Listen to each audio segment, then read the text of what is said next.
Finally, when you need to really put your own hard-earned money, you need to put it on businesses. Stocks underlying those businesses, they may rise, they may fall. They will never go to zero if you're buying good businesses.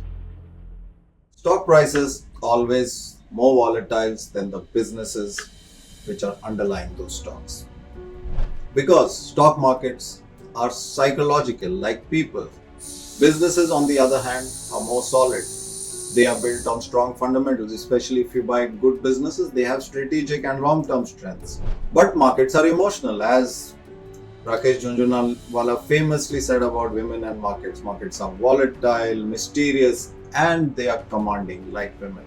Maybe markets are sulfate of estrogen. Whatever be the case, markets are always volatile. Finally, when you need to really put your own hard-earned money, you need to put it on businesses. Stocks underlying those businesses, they may rise, they may fall. They will never go to zero if you're buying good businesses. And you need to buy those businesses when there is less optimism, because only when there is less optimism is there more opportunity.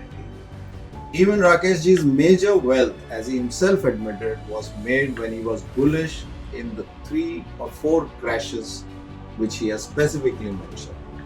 You have to be optimistic at the time where it's opportune, and there are a lot of unwindings, there is a lot of bad news, there is a lot of mass fear, there is collective fake news, there is a lot of loss of fancy. When all this happens, that's when opportunity rings your bell. And that is the time when you need to accumulate माल, क्योंकि जब बाजार अच्छा चलेगा तब माल तो होना चाहिए हमारे पास. That is the time when we will sell. That's why I always buy the business. I never buy the stock. I identify the business, and the great business will always reward in the form of a stock price somewhere down the road. I need to buy that business when fear is high, and when misconception about that business, about the macro or micro of that industry is very high. Markets reflect that loss of fancy, and that's when we buy. Because nobody really knows when that stock will finally pay off.